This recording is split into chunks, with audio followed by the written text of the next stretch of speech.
Come with the beer truckers as we go to Newport, Oregon, and the Rogue Brewery, where we meet Brewer on Beer Trek. Hey, Brewer. How you doing, boy?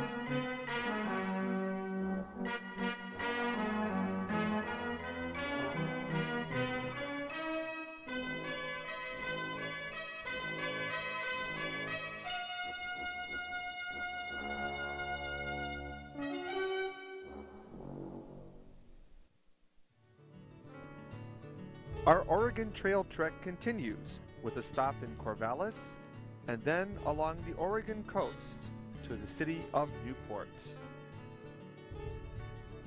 No trek of Oregon would be complete without Oregon Trail Ales, available at the Old World Deli in downtown Corvallis.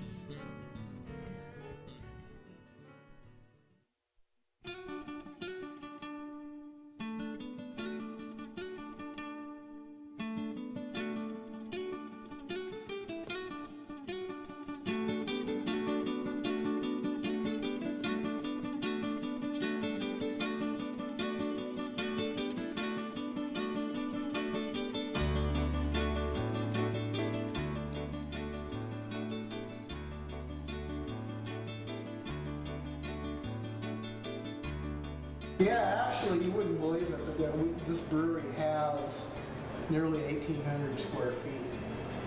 Just, if it was all on one floor, it'd be much Right, it'd be easier. much larger. It'd seem much larger. Yeah, well, it'd be actually more efficient.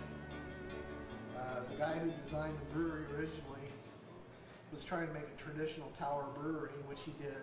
Okay. Did a good job of. Okay. But the thing is, what nobody ever told you was how many times you have to run up and down the stairs. Yeah. It does give you some exercise.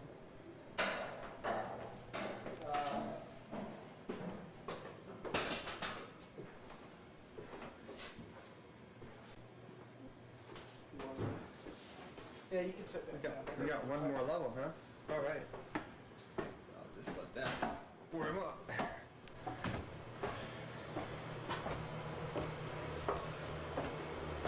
Anyway, here's our grain bin here. Wood bin holds 6 tons of pale wool. And was that go downstairs? Yeah, it's right in the floor there. And I just have a PVC tube that hooks out up to the mash tub. That's real handy. Yeah. And you make mostly ales? All ales. So yeah, that's what I hook that tube up to the mash tub here. Here's where the mill is right here. Oh yeah. It just connects up to the mash tub and oops.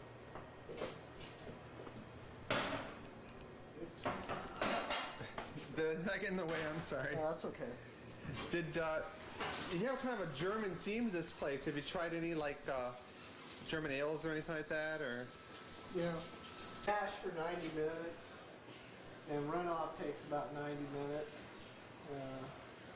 Just sparge the grains out right off into the kettle. So this is the grain mechanism here. Goes off into the kettle. Okay, so James, right off here, and right into the kettle there. Yeah. Okay. And then you add your hops there. Yeah, we boil for 90 minutes, and when I'm done, we stir down the kettle, add the last hop addition, and wait a half hour, and then start knocking out the wort. The drain on that kettle goes to that stainless steel hop back there where the hops get strained out. It's pumped through the plate cooler, which we take it down to around 70 to 74 degrees. And then it's pumped right into the cellar here. Like so, you know. Anyway, this is our fermenting cellar. And do you keep all of your beers here? Yeah. Do you use any special yeast for the Kolsch, the pale ale there, I use one yeast. or for all your beers? All my beers, yeah. I'm planning on doing a Bach beer this spring, and I'm going to use a lager yeast for that. Oh yeah. We are in Corvallis, Oregon at the Oregon Trails Brewery and the Old World Deli with some very fine German food. It's taken me, of course, almost 7 years to get here. We came here in 1992. It was closed. We're drinking their porter. Fairly roasty aroma, a bit of hop character to it.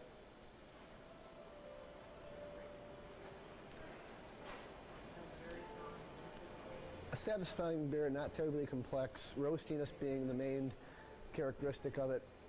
Not bad. I'll drink a pint of that. And so are Peter Paul Rubens behind me. We're at the Old Trail Brewery in the New World Deli here in Corvallis. And this is their Vit. Good weedy character and understated Vit, which is much better than a Vit with way too much orange in it. In fact, I have to say, Jesus, this is a good beer. Don't. Oregon Trail Brewing in Corvallis can be found hidden inside the Old World Deli. Our trail leads to the coastal town of Newport, home to the famous Rogue Brewery. Located at the Newport Marina at South Beach is their first brew pub.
Hand-pulled porter. That's a treat.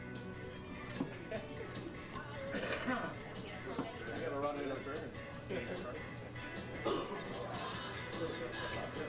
There you go.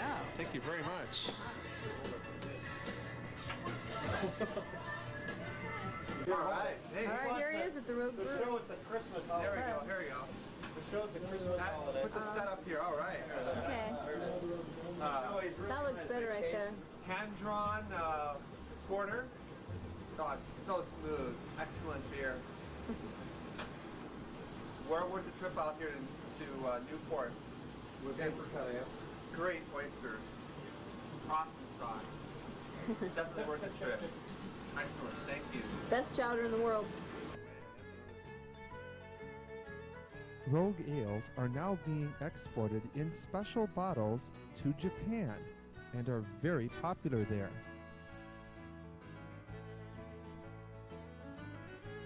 Located on Newport's historic waterfront, the Bayfront Brewery and Public House was the first brew pub opened by Rogue in 1989.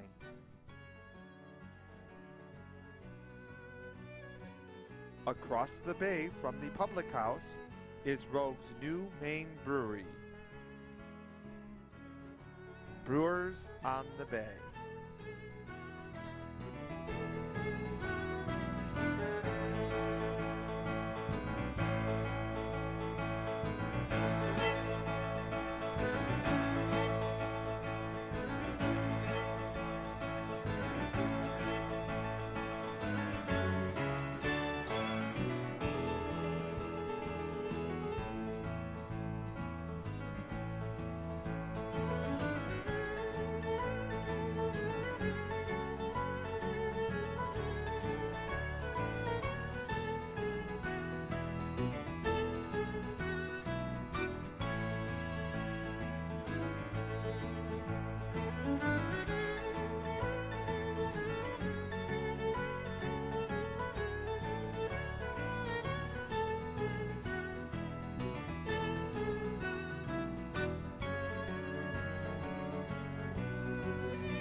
So we're interested in your mix, brewer.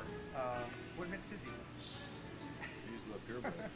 It's a purebred, Yeah. purebred lab. Yep, 120 pounds. Wow. All through and through. We heard a rumor that he was losing weight, so we were Yeah, concerned. I'm making his food for him now. Oh, okay, really? Oh yeah.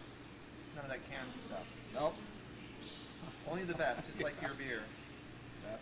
So Rogue started out very small, a brew pub, really small brew pub, and then we decided to expand. You know, like 5 years ago or so. And was that a tough decision? Was that a big investment and a lot of risk? Yeah, yeah. It's a big investment. No, it wasn't my decision, but what the heck. The biggest change we made is the new system now.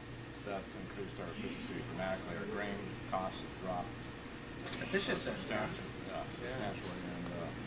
And you see they bought that from Norwestern. It's 50 barrel Santa Rosa. This brewery, well, it was a good brewery. I liked it when it was That was first one on opened. the Morrison Bridge in Portland. The Morrison Bridge, yeah. But the beers are coming out a lot better in this system. You get a better boil, better extract.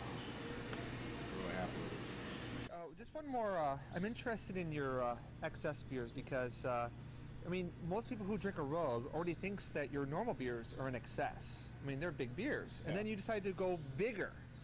I mean, how did that happen? Old Crustacean was the first excess beer we made. That was developed from a recipe as a home brewer. And that's a beautiful beer too. Yeah, in thanks. fact, when we're judging beer, it's either like an old Crustacean or it's like an old Foghorn. You know, when it goes to barley wines. I mean, there's only two, and you're the one or the other. Or a Bigfoot, but you know. Bigfoot's great. Or a Bigfoot, so. And so you decided to step up some of the other beers then. Yeah, the I Squared PA is the latest edition in the excess. And it's just one of those beers. The whole line is got a lot of age potential. Except the smoke doesn't age that well in the small bottles. But actually, we ought to return that to the 22 ounce, I think. What's amazing is your beers, the signature is malt. There's a malty beers, always malty and good full flavored beers. And yet then decide, you know, even maltier beers, which, you know, it's unbelievable. And that just shows a real good brewing craft, I think, that you can massage your beers that way. And Well, we use a lot of specialty grains. We use a high percentage of specialty grains, and then we pack a lot of hops in there. That's my philosophy of brewing. we were very impressed with the bitter, with the what was it called, Jeff? The brutal bitter, yeah. Because we've had, highly hopped beers, which end up tasting like freshly mown grass, and but this one doesn't. It has a nice hop nose and really nice hoppy flavor, not grassy. And how do you achieve that and yet have a real bitter beer? Probably the type of hop we're using called crystal hop. It's a noble hop. It's based on, it's a Pedigree's Hallertau with Cascade influence. And we hop at 3 pounds per barrel, but it's a low alpha, 3.8. Yeah, that's nice. It must have the ability to use a lot of that hop and not get the grassiness. I don't know. It's just the pedigree, I think, on that one. Well, good job. Well, thanks for talking to us, and we love your beers, and I hope we can get more in Hawaii, because it's really a shame. It's one of the best beers. We're in the newer Rogue Brewery. 10 years ago, a brew pub opened up not far from this place, across the bay on the waterfront, called the Rogue Public House, and they're making some superb beers.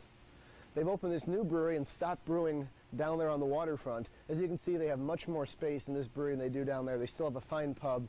They also had a pub in Ashland, which is farther south in Oregon by the California border. That got flooded out and it closed. The pub itself in town here had a fire at one point. As you can see, they have a lot of bad luck. They still make really good beers. We're going to go up and try some very soon.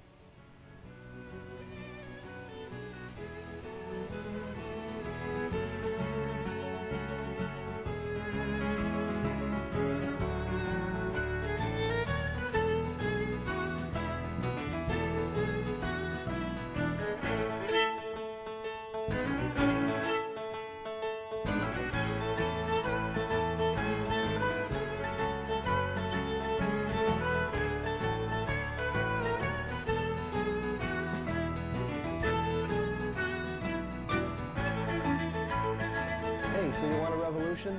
This is Rogue's Chocolate Stout. I think it could possibly start one. How can you brew a good beer out of the ordinary if you can't brew good beers in regular styles? Rogue certainly can do that, and therefore can do both. A wonderful chocolatey aroma.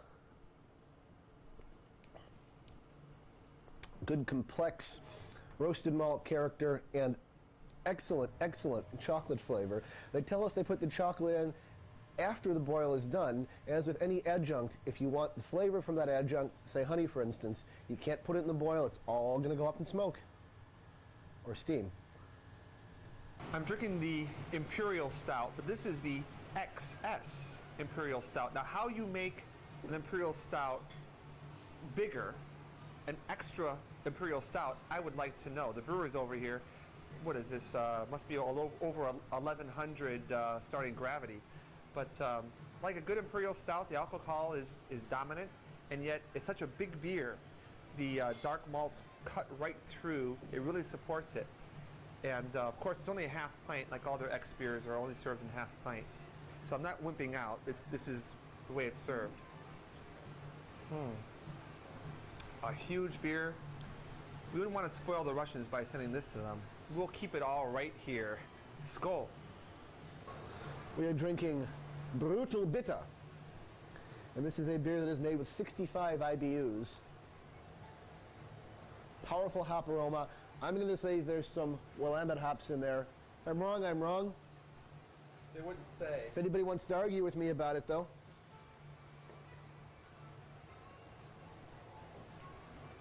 Ooh. Powerful lingering bitterness in the back of the palate. A very good hop flavor. 65 IBUs. I heard there's a 100 IBU beer made somewhere in the state of Oregon. I don't understand why. This is a fabulous beer for the hopheads. Took 4 different hops. They got those down, hybrided it, and made the alpha content where it was workable into everyday brew. You know, so that's basically how that all came about. So we've been talking to the brewer, and we found out that crystal hops are used in this beer. Now, of the 4 hop varieties used in crystal in order to make this hybrid, Willamette was one of them. So, pretty good guess. And what they've tried to do is take these 4 hops, get the best quality together, get the alpha down to a very workable level, and be able to produce a very clean, get high IBU beer like this.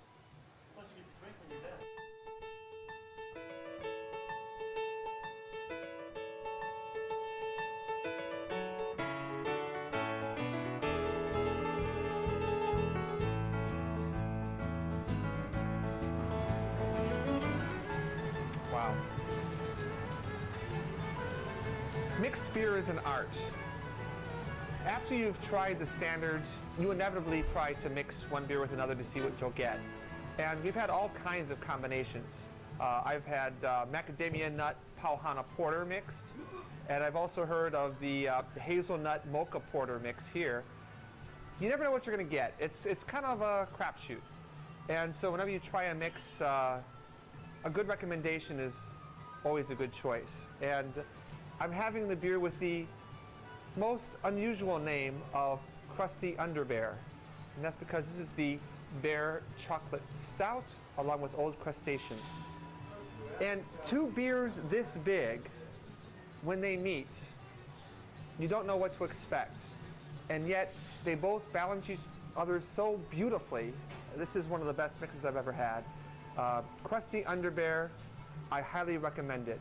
Try my Crusty Underbear.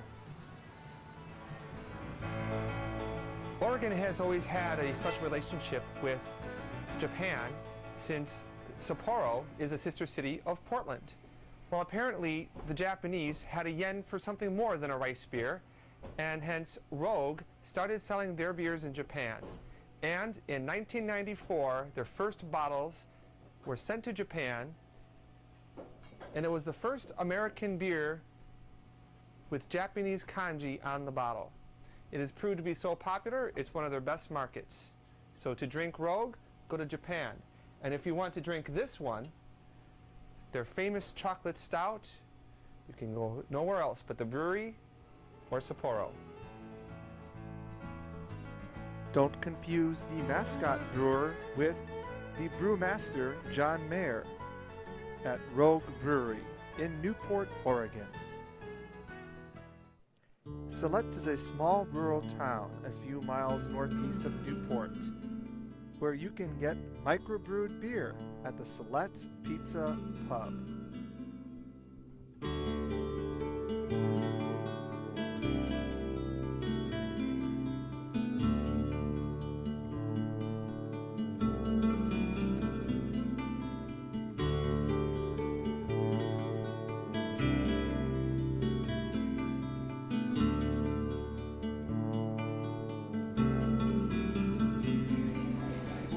Select's Brewing Company.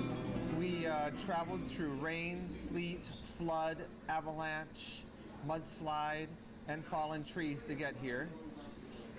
We're dedicated at Beer Trek to bring you this beer. This is our IPA, and it's very hard to judge any IPA after Rogue. But yeah, this is a very drinkable, not overly hopped, nice malt background. Definitely, like they say, a nice handcrafted beer. So if you can get here, I suggest you try the beer. As long as the power doesn't go out. Sluts. We are drinking a half pint of porter, so we don't want to drive down back that silly mountain road while it's dark. Somewhat of a slightly sourish, medicine-y aroma.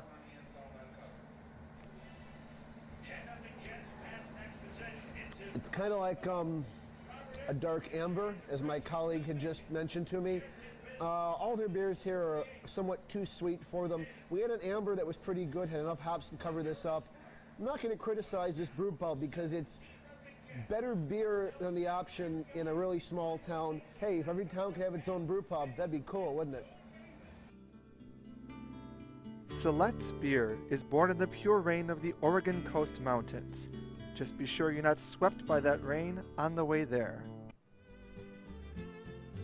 Our Oregon trek finally takes us to the town of McMinnville in the rich Willamette Valley, where the beer is rich as well at Golden Valley Brewing.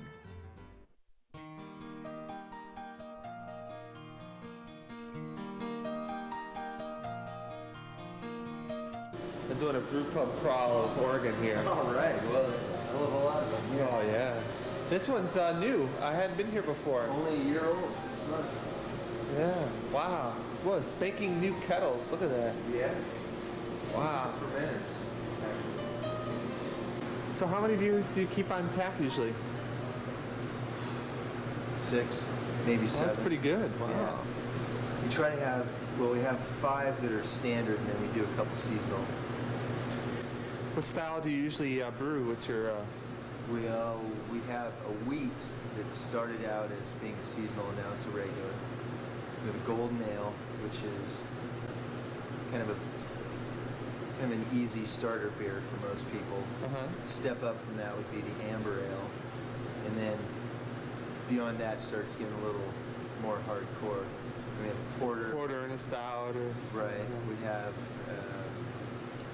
what's called the Red Thistle. It's the only beer that has an official title. We sell that up in Portland in kegs. Then we have our killer beer, which is the Tannenbaum. Tannenbaum. Yes, the Christmas ale has a 7.75 alcohol content, which is, that's pushing it. I don't know if you had a chance to try that. Oh, and I just got here, but you just got here. Oh, yeah. You definitely have to try that. We have the Tannenbaum Christmas ale. Faint hoppy nose, pretty good malt aroma. Not really noticeable as an 8% beer. There's a lot of unfermented sweetness in this. Pretty caramely in the middle. I'd probably add even more hops to it, maybe attenuate it down a little bit more. Not bad.